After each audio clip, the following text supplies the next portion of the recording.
Hi, greetings, Radically for Jesus here. Today's video is again going to be on dyslexia, and this time I'm going to give you guys our background, our story, what happened, how did we end up knowing that we have dyslexic kids. Pretty much we did not have the first clue. When we decided to homeschool, it was for faith reasons primarily, and also just wanting to have the full control of our child's education.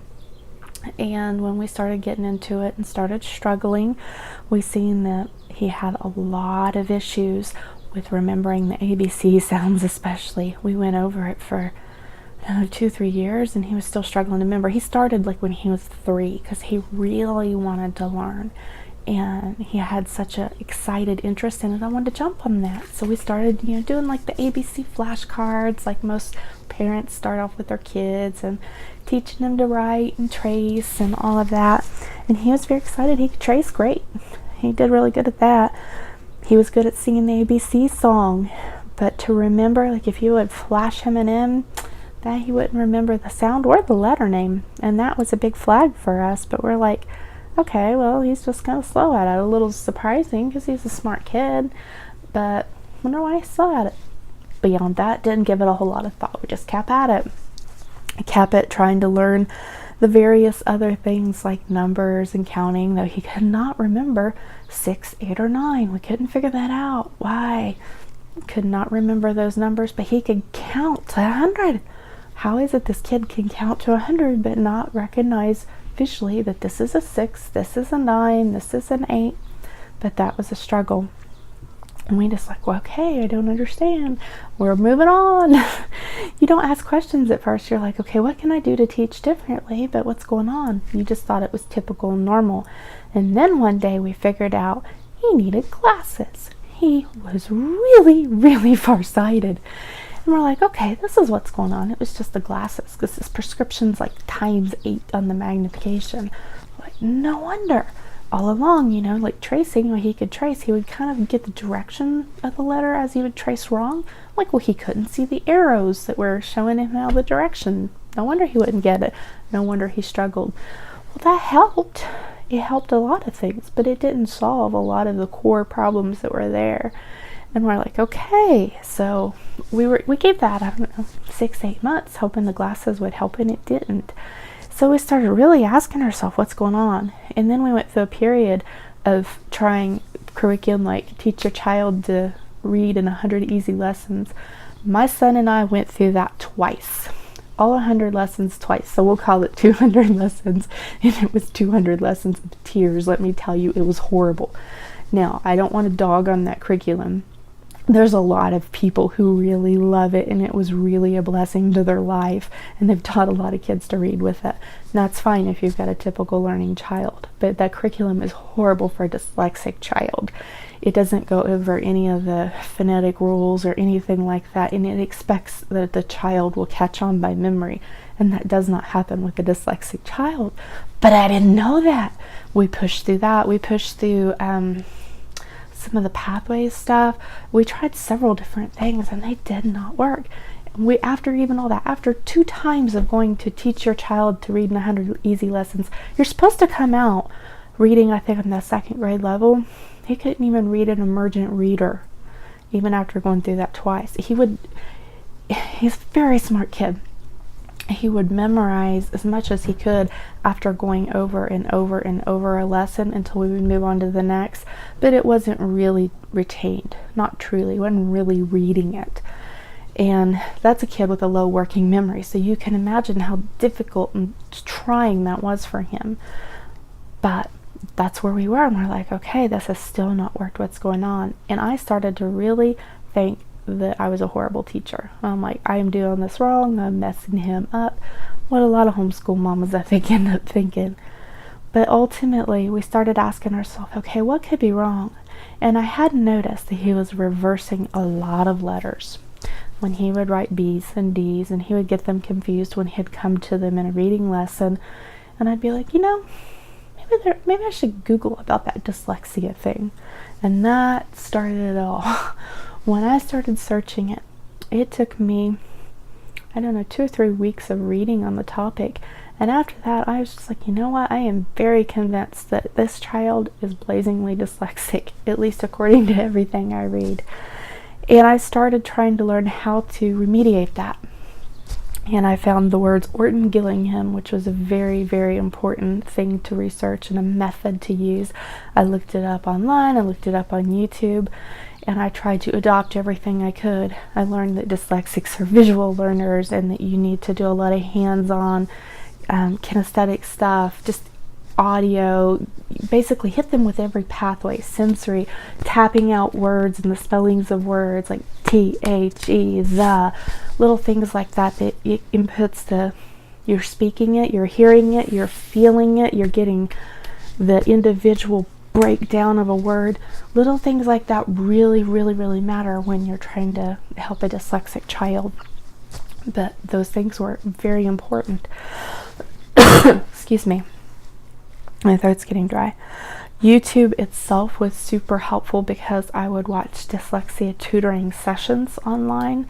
Some really great valuable stuff out there. If you're a homeschool mama, or if you're just, your child's in public school and you're just learning to help them on the side, way helpful.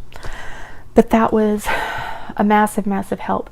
But eventually we still decided to go ahead and seek an evaluation because we needed to know, is this really what's going on? It was just a peace of mind thing. And then we got through to the OSU speech and hearing clinic back in Columbus, Ohio for Ohio State University. They were running that speech and hearing clinic. And that was very, very helpful to us. They evaluated for free. They also evaluated the speech articulation issues and such like that too.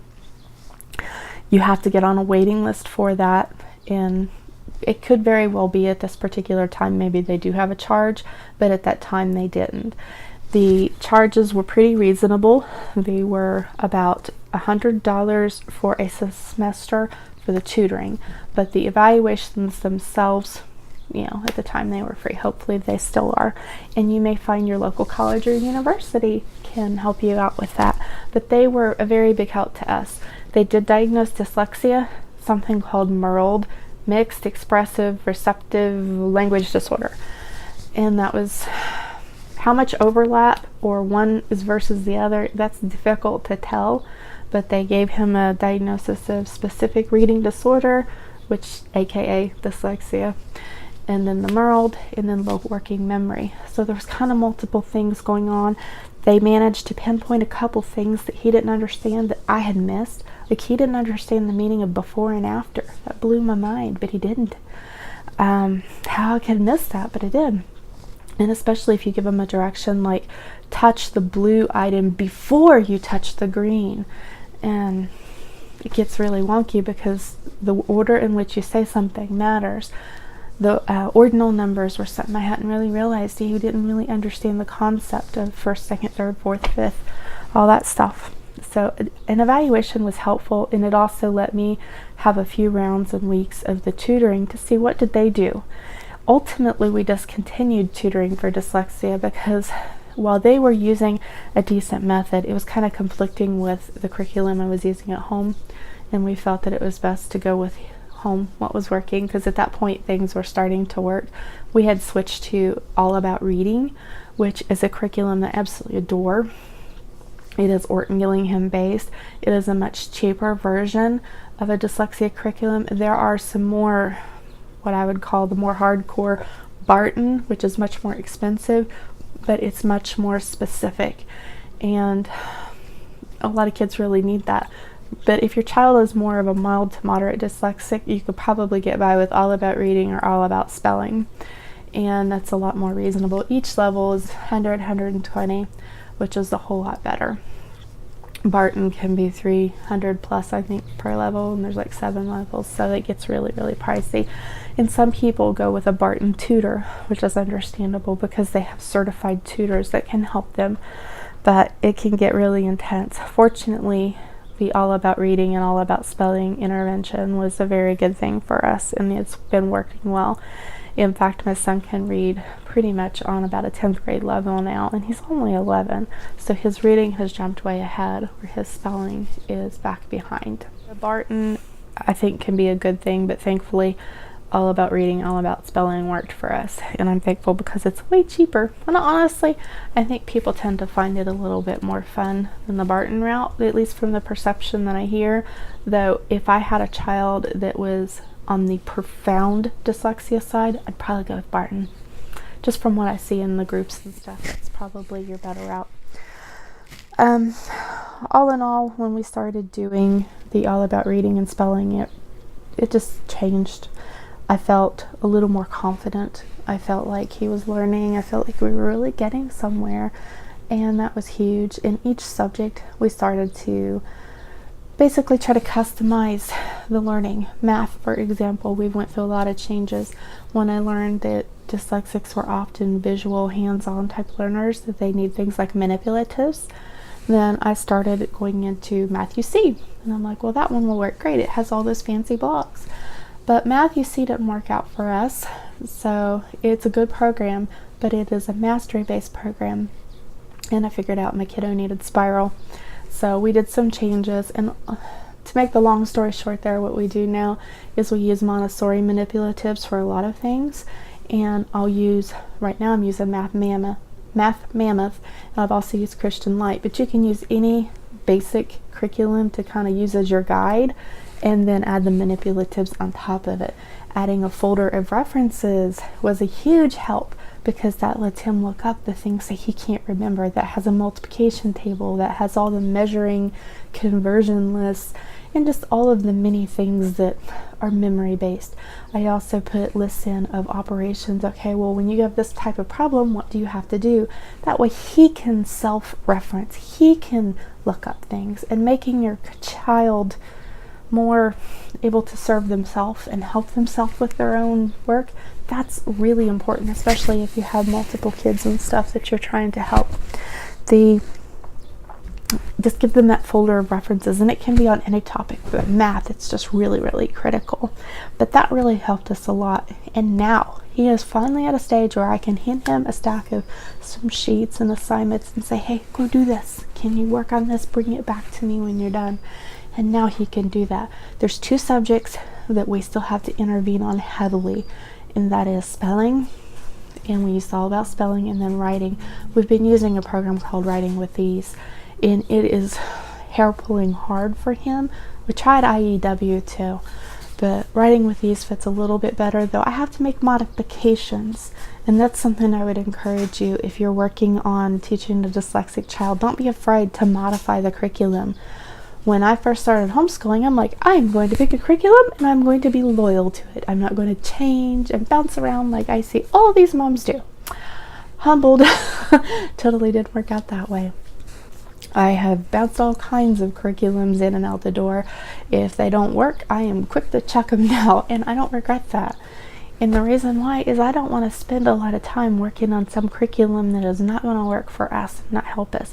I would much rather pop it back on eBay and let it bless someone else, get a little bit of money out of it, and then put that money back into whatever it is that we think might really work. So we've changed around a good bit, but we've made changes that I think really help. And now that translates into teaching my daughter too, who is also on the dyslexic side. Her struggles are a little bit different. She struggles more in the handwriting department and so forth, but that's okay. We are working with that, and we are going with it, and it makes me feel much more capable.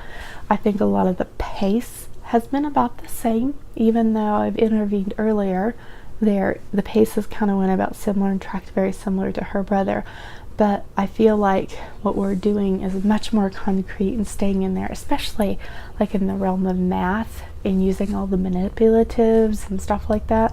Those Montessori manipulatives are insanely awesome.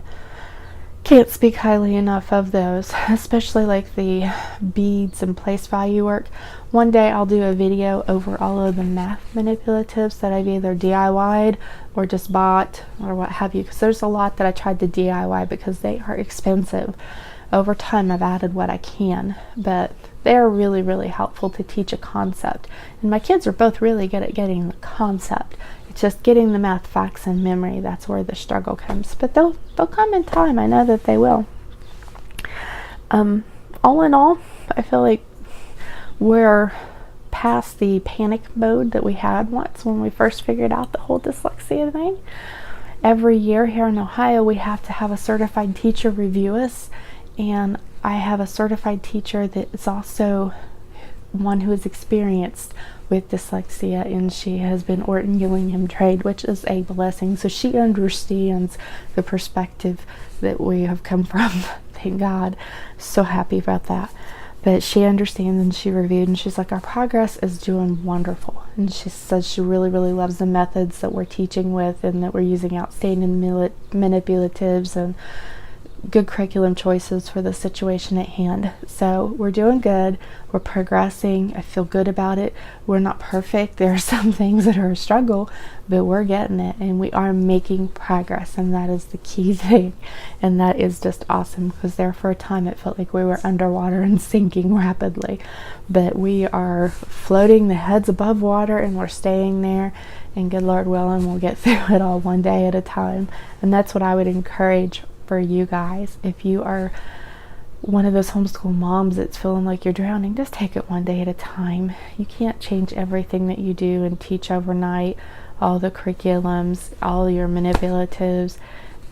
Each time a new problem comes up, go Google it, Google advice, look up a better way to teach it, and just tackle each problem as it goes. And then months down the road, you'll look back and you're like, wow, look how far we've come. And that will be a big, big difference. I strongly encourage, and I think I've encouraged it in each video that I've talked about this stuff, get involved in a group. Get in line, online somewhere in some kind of group about other dyslexics, and especially the homeschooling dyslexics, kind of a group. There's one on Facebook. I'm an admin there. You're welcome to check that out if you want to. I don't financially benefit from saying that, just it's been a big blessing to me, so hopefully it can be a blessing to you guys too. Looking at my notes here, sorry for the distraction off the side. Excuse me. But pretty much currently, I think we're doing pretty good and sitting in a good spot. I think the most important thing that anybody can do is have some tenaciousness, because you need that. You really need it, whether you're homeschooling a dyslexic kid or not. I think you need that, a certain level of stick-to-itiveness, as they say. You really have to stick to some things. That doesn't mean you're not going to have some bad days where nothing gets done. We've had a bad couple weeks where we've not gotten a whole lot. Well, we try to do a minimum viable day where you get the basics in, and that's probably another topic for another video. But just try to get the basics in every day, and then cover in those special topics when you can really dig down and tackle them. That's something that took us a long time, because I tended to try to cover everything in one day. Like, I'd try to cover every subject, and that's overwhelming. So now what we do is we have that minimum viable that we try to lay out and get done. Your math, your basic reading, your maybe do a little handwriting. My son's working on cursive, my daughter's still working on her print. They each work on those basic things, and then try to do some basic sentence writing, stuff like that. But then once a week we'll sit down and work on a really long, hard spelling lesson. And then on Thursday we may do our really long writing lesson where we really cover everything in depth.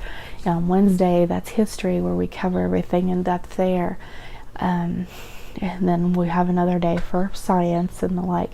But take some of those subjects that can be covered once a week in depth and break that up into kind of more blocks, and that helps tremendously. Some subjects like the math, that's just kind of got to be every day. That's how we are anyway right now, and that's been working beautifully for a while. Doing as much as a worksheet for my son has been very helpful. That way I can hand it to him while I work with my daughter, because balancing the time between the two is something I struggled tremendously with. Strongly recommend whatever you can do, keep up with it, balance the time as best as you can. But if you can get your older child to be a little bit more independent, then that is awesome. Obviously you still got to work with them too and check their work and all that, but do whatever you can do. It's always a challenge to get those things balanced. All in all, don't let it defeat you. Don't let it defeat your child, because believe me, they're going to get down and depressed, and they feel defeated just as much, if not more so, than you ever will. And you have to lift them up And remember, you're the adult. You're the teacher. You got to get through this, even though there's a lot of days you wake up and you really don't want to. You're over it. You don't feel like it. You're tired. You do got to do it. Now, there's certainly times for a break. We've just had one. And that's, sorry, I had a notice there on my camera. We've just had a break, and you got to have those. That's okay. We school year round, so it's a lot easier for us to take a break here and there when they come up, when we need them, or when crazy things like needing to move come up, or somebody gets sick or in the hospital. Then fine, you got that time. You don't have to worry about it. It's built into your schedule. You're good to go. So take breaks as you can, but realize you have to sit down and tackle it too. But always have your minimum viable stuff that you can get in there. It's awesome. It was a peace of mind when someone told me that concept, to get that minimum bit in there every day. And then you're progressing. You got the good stuff in. Even if that's just a few worksheets, you got your basic 3 R's, so to speak, in. So that's where we are. Dyslexia is not defeating us. We are learning to use its superpowers. That my kids have really awesome things about them. They have great visual memories that come with the dyslexia that I do not have. My son can look at Minecraft patterns of things to build, glance at them, and remember them days and days later, the exact layout of how to do that. And I'm like, how does he do that? I can't do that. There's other things much more complex even than that I've seen him do. He did that like when he was 5, but now he had this really complex things and remembers the visual pattern, or remembers visually where things were on certain things that I don't remember. That's just, I tease him, I call it the superpower, and they can use that and see. He has a flag memory for world flags. Oh my goodness, he can name way more world flags than I ever could. That's cool. I can't do that. But that's awesome that he can take that, and he does that because he finds it fun. So I encourage that is his superpower. So anyway, I hope this video somehow shares our story and you guys find it a blessing. You guys take care and have an awesome day.